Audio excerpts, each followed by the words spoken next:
Cierra los ojos por un momento e imagina que el sol acaba de salir sobre las colinas de Galilea. No hay despertador, no hay alarma, no hay cafetera encendida.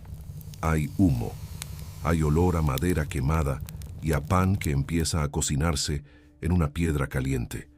Hay una mujer de pie antes de que cualquier otra persona en la aldea haya abierto los ojos y sus manos ya están trabajando. Sus manos ya están llenas de harina, de polvo, de vida. Esta mujer no tiene nombre en ningún evangelio, no tiene cara en ningún fresco famoso, no tiene estatua en ninguna iglesia del mundo, pero sin ella, sin sus manos, sin su esfuerzo invisible y silencioso, muchas de las escenas más conocidas de la historia bíblica simplemente no habrían ocurrido. Esta es su historia, y casi nadie la conoce. Para entender quién era esta mujer, primero tienes que entender en qué mundo vivía, porque ese mundo era completamente diferente a todo lo que hoy podemos imaginar. La Galilea del siglo I de nuestra era una región pequeña, densamente habitada, polvorosa, caliente en verano y sorprendentemente fría en invierno, encajada entre el mar de Galilea al este y las llanuras del Mediterráneo al oeste. Era una tierra fértil, sí, pero esa fertilidad no pertenecía a quienes la trabajaban. Pertenecía a Roma, o más precisamente, pertenecía a los terratenientes que pagaban a Roma y que a su vez cobraban a los campesinos que vivían sobre esa tierra. El sistema era brutal en su simplicidad. Cultivabas, cosechabas y luego entregabas. Primero el diezmo al templo de Jerusalén, que era obligatorio y sagrado. Luego el impuesto romano, que podía llegar a representar entre el 25 y el 40% de lo que producías, dependiendo del año, del recaudador y de cuánta presión ejerciera el gobernador de turno. Y después de todo eso, te quedabas con lo que sobraba, que en muchos años no era mucho. Los arqueólogos que han excavado sitios en la región de Galilea durante las últimas décadas han encontrado evidencia de esto en los huesos. Literalmente, en los huesos de las personas que vivieron en esa época. Los esqueletos hallados en aldeas como Cafarnaúm, Magdala y Séforis muestran señales claras de desnutrición crónica, de trabajo físico extremo desde edad muy temprana, de enfermedades relacionadas con la pobreza. Los niños que crecieron en esas aldeas tenían en promedio una estatura menor que los niños de Jerusalén, que a su vez eran más pequeños que los romanos de las ciudades costeras. La jerarquía del hambre era visible hasta en los huesos. En este mundo vivía ella. La llamaremos Miriam, que era uno de los nombres más comunes entre las mujeres judías de la época, pero también podría haber sido Salomé o Rebeca o cualquier otro nombre que el Evangelio no registró porque su función era invisible. Era una mujer de entre 25 y 40 años, aunque probablemente parecía 10 años mayor de lo que era, porque la vida en Galilea envejecía rápido. Había estado casada desde los 12 o 13 años, que era la edad habitual para las mujeres en esa cultura. Tenía hijos. Tenía una casa de piedra con techo de paja y barro, con un solo cuarto principal donde dormía toda la familia, donde se cocinaba, donde se recibía a los huéspedes, donde se guardaban los animales en invierno para aprovechar el calor que daban. No había separación entre los espacios.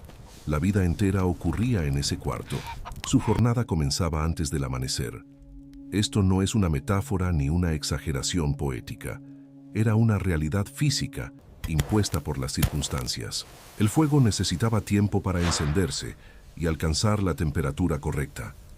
El pan necesitaba tiempo para prepararse, y el agua necesitaba tiempo para traerse, porque no había tuberías, no había pozos en cada casa, no había grifos.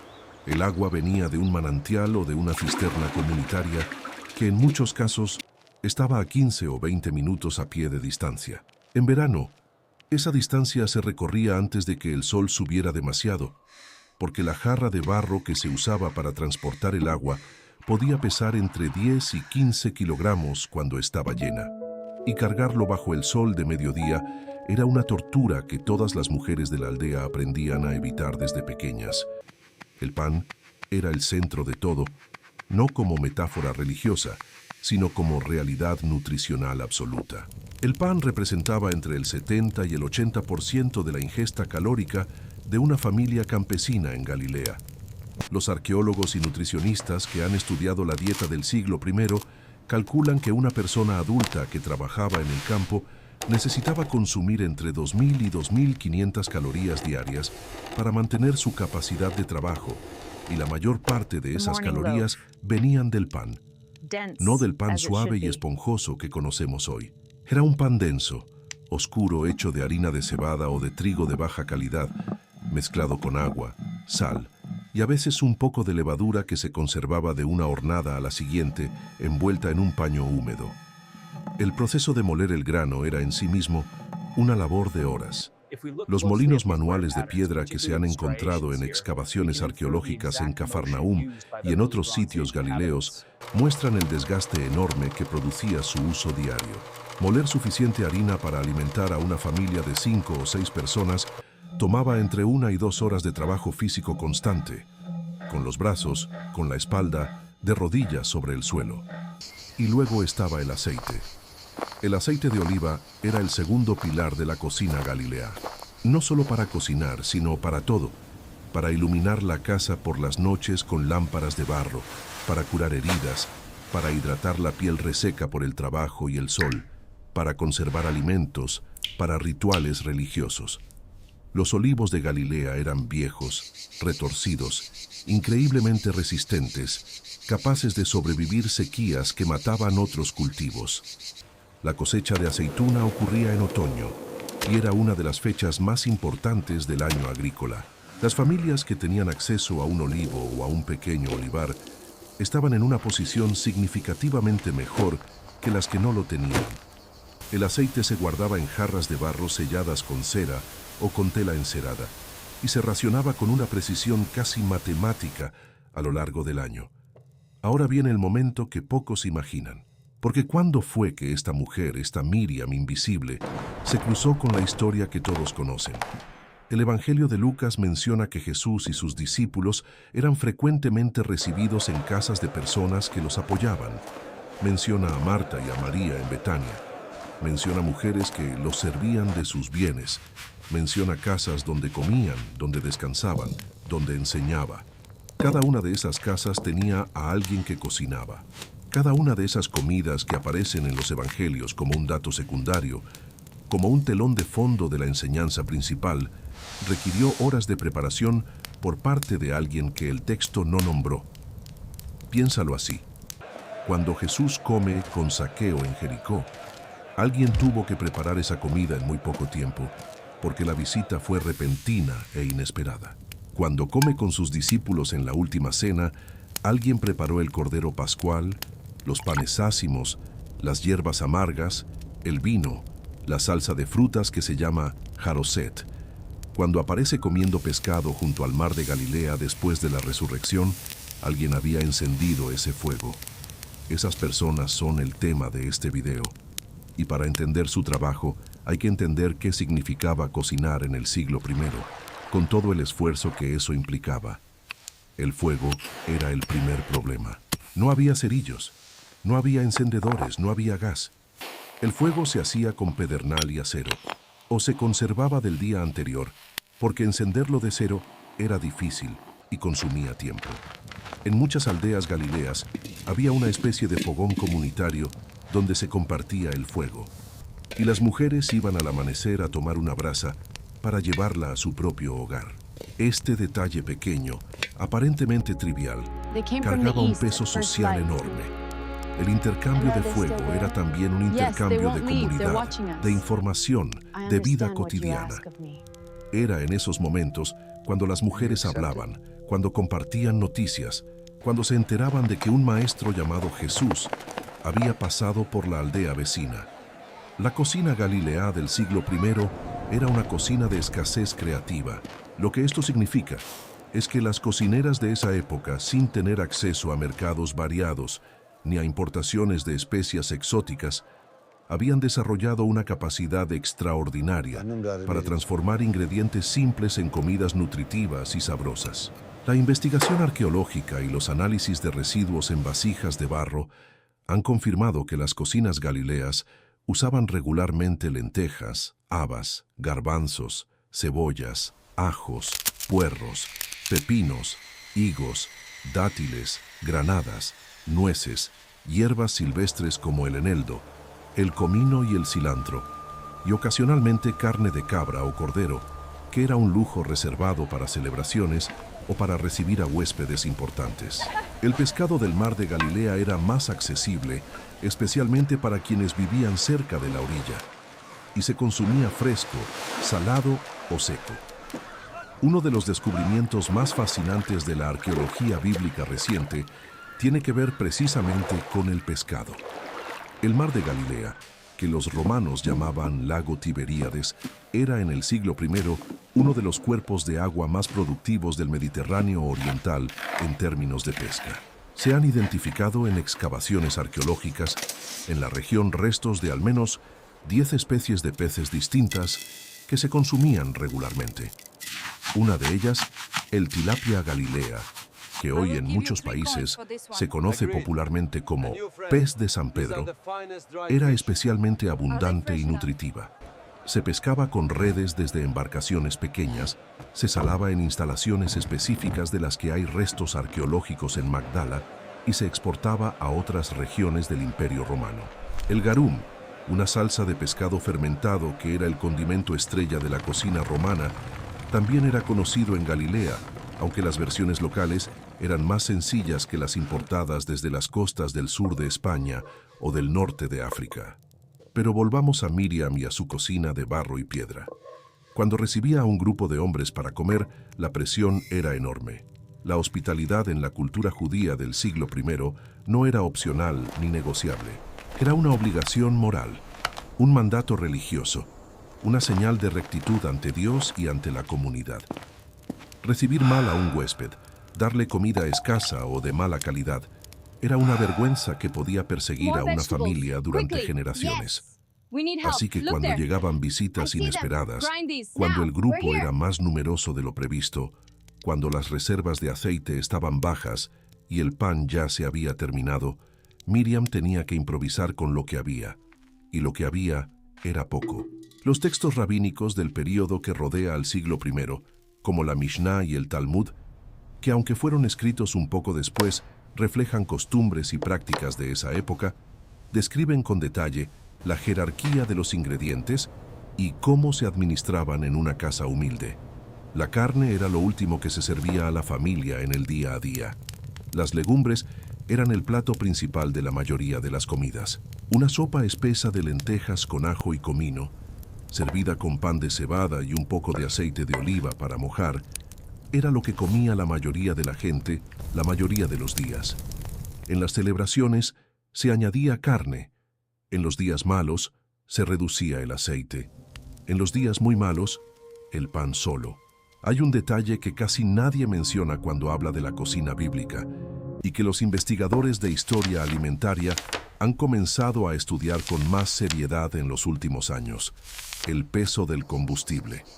Cocinar requería madera o carbón vegetal, y ambos tenían que conseguirse. En Galilea del siglo I, la deforestación ya era un problema visible. Los romanos habían talado grandes extensiones de bosque para construir sus ciudades, sus barcos y sus instalaciones militares. La madera para cocinar era cada vez más escasa y por lo tanto más valiosa. Las mujeres que recogían leña lo hacían en los campos circundantes, recogiendo ramas caídas, rastrojos secos, tallos de plantas que no servían para otra cosa. La eficiencia del fuego importaba. Un fuego que durara más horas con menos combustible era una ventaja concreta en la economía doméstica de una familia campesina. Y aquí es donde la ciencia moderna entra con algo verdaderamente sorprendente. Los estudios de bioarqueología y de análisis de fitolitos, que son micropartículas de plantas preservadas en el suelo arqueológico, han revelado que las cocineras galileas del siglo I utilizaban técnicas de cocción que maximizaban el rendimiento del combustible, de maneras que hoy reconoceríamos como absolutamente modernas. El uso de ollas tapadas para retener el calor, la cocción lenta de legumbres que rompía las fibras y hacía los nutrientes más biodisponibles, el uso del mismo caldo de cocción como base para otros platillos. La combinación específica de cereales y legumbres, que sin que ellas lo supieran en términos científicos, creaba proteínas completas con todos los aminoácidos esenciales que el cuerpo humano necesita. Era nutrición intuitiva perfeccionada durante generaciones de escasez. Lo que estas mujeres hacían, en otras palabras, era cocinar con una inteligencia acumulada que la ciencia moderna tardó siglos en entender y documentar. No necesitaban tablas nutricionales ni libros de dietética. Necesitaban saber qué combinación de ingredientes dejaba a sus hijos con energía suficiente para trabajar todo el día. Y lo sabían, pero no todo era cocina. El trabajo de Miriam incluía también la conservación de alimentos para los meses difíciles. El invierno en Galilea, aunque no era tan extremo como en otras partes del mundo antiguo, era suficientemente frío y húmedo para cortar la producción agrícola durante semanas. Las familias que no habían conservado suficiente comida en otoño pasaban el invierno con raciones mínimas. La conservación se hacía de varias maneras: secado al sol para higos, dátiles y uvas pasas, salado para el pescado y ocasionalmente para la carne de cabra, fermentación para ciertos vegetales, almacenamiento en jarras de barro selladas para aceite, granos y legumbres. Las jarras enterradas bajo el piso de tierra de la casa mantenían los alimentos a una temperatura constante que los conservaba por más tiempo.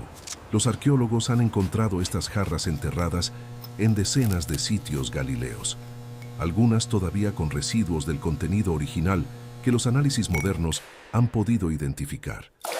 El agua también se conservaba.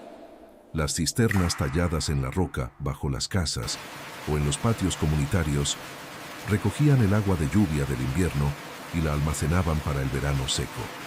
Mantener estas cisternas limpias era otra responsabilidad que caía sobre las mujeres de la casa. El sedimento, las algas y los insectos que se acumulaban en el fondo eran riesgos sanitarios reales. Las enfermedades gastrointestinales eran extraordinariamente comunes en el mundo antiguo, y muchas de ellas venían del agua contaminada. Los niños eran los más vulnerables. La mortalidad infantil en Galilea del siglo I se estima en alrededor del 40% antes de los 5 años de edad. Esto significa que casi la mitad de los niños que nacían en esas aldeas morían antes de llegar a la edad escolar. Miriam lo sabía. Había vivido esa pérdida, o conocía a alguien que la había vivido. Era parte del paisaje de la vida cotidiana. Y es en este contexto de pérdida, de escasez, de trabajo constante e invisible, donde el mensaje que Miriam escuchaba de boca en boca, de aldea en aldea, debía resonar con una fuerza particular, porque los relatos que circulaban sobre Jesús no eran abstractos ni filosóficos para alguien en su posición. Cuando escuchaba que había alimentado a miles de personas con 5 panes y 2 peces, ella entendía el milagro de una manera que ningún teólogo urbano podía entender completamente. Sabía exactamente cuánta harina hacía falta para hacer 5 panes, sabía el trabajo que representaba, sabía lo que significaba que no alcanzara. Cuando escuchaba la parábola de la mujer que pierde una moneda y barre toda la casa hasta encontrarla, ella reconocía esa desesperación concreta, porque una moneda podía ser la diferencia entre comer o no comer esa semana. La diferencia entre Miriam y las mujeres que aparecen en los evangelios como Marta, María o las mujeres que servían de sus bienes era en muchos casos una diferencia económica. Marta y María de Betania vivían en un pueblo cercano a Jerusalén y aparentemente tenían una casa suficientemente grande para recibir a un grupo considerable de personas. Esto sugiere un nivel de prosperidad que estaba por encima del promedio campesino galileo.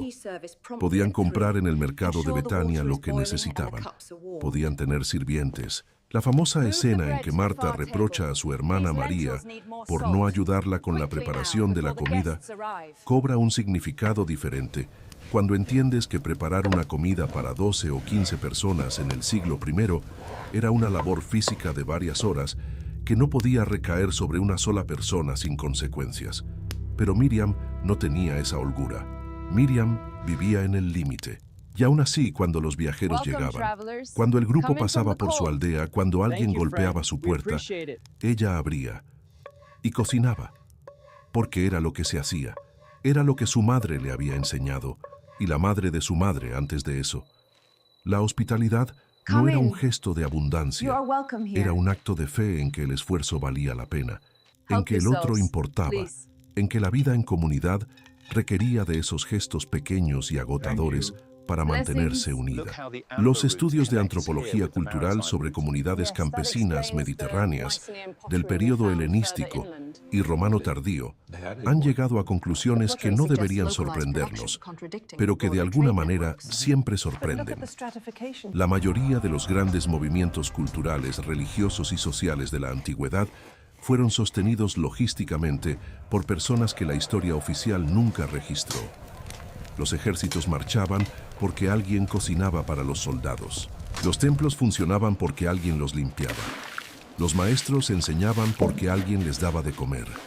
En el caso de los primeros seguidores de Jesús, la evidencia que los propios evangelios proveen, aunque de manera indirecta, sugiere que había una red considerable de personas, en su mayoría mujeres, que proporcionaban alimento, alojamiento y apoyo material al grupo itinerante.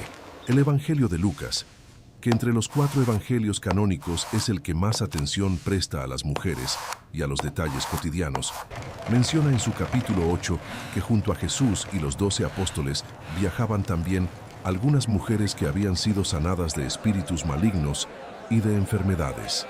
Entre ellas, María Magdalena, Juana la esposa de Chuza, que era administrador de Herodes, y Susana. Y añade que estas mujeres les servían de sus bienes. Esta frase pequeña, casi de pasada, describe en realidad el sistema de soporte económico y logístico sin el cual el ministerio de Jesús habría sido materialmente imposible. Alguien tenía que pagar el pan, alguien tenía que conseguir el aceite, alguien tenía que saber dónde estaba el pozo de la aldea siguiente, y por cada Juana o Susana que tenía recursos propios para contribuir, había decenas de Miriams que contribuían con lo que podían. Un techo prestado por una noche, una comida preparada con las reservas de la semana, agua fresca traída desde el manantial antes de que los viajeros llegaran. Gestos que el texto bíblico no registró porque no eran el punto teológico del relato, pero que eran, en términos de la realidad histórica concreta, absolutamente indispensables. Hoy, 2000 años después, cuando los historiadores, los arqueólogos y los estudiosos de la vida cotidiana en el mundo antiguo reconstruyen pieza por pieza el rompecabezas de cómo vivía realmente la gente en Galilea durante el siglo I, la figura de Miriam emerge con una claridad que la historia oficial nunca le dio. Sus manos que molían el grano, que amasaban el pan, que avivaban el fuego, que cargaban el agua, que conservaban el aceite con una precisión de alquimista, que alimentaban a sus hijos y a sus huéspedes con una generosidad que venía no de la abundancia, sino de la convicción de que el otro valía el esfuerzo. Esas manos son parte de la historia que todos conocen, aunque nadie las haya nombrado. La próxima vez que leas un pasaje sobre una comida en el Evangelio, sobre un banquete o una cena sencilla, o un desayuno a la orilla del mar, pregúntate quién encendió ese fuego, quién trajo esa agua, quién molió esa harina antes del amanecer.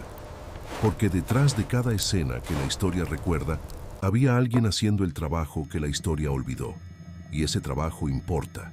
Ese trabajo es también parte de lo sagrado. Si este video te hizo pensar en esas personas invisibles que sostienen los grandes momentos de la historia, déjame un comentario abajo diciéndome ¿quién es el personaje invisible que más te gustaría conocer? ¿La mujer que preparó la última cena? ¿El niño que dio sus 5 panes y 2 peces? ¿El pastor que no pudo llegar a tiempo al nacimiento? Dale like si llegaste hasta aquí, porque eso le dice al algoritmo que este tipo de historias vale la pena contar. Y suscríbete si quieres seguir descubriendo la historia bíblica desde adentro, desde las cocinas, desde los campos, desde los ojos de las personas que vivieron todo esto sin saber que estaban dentro de la historia más contada del mundo. El próximo video va a sorprenderte. Vamos a hablar del hombre que construyó la barca en la que viajaron los apóstoles y todo lo que tuvo que vencer para hacerlo.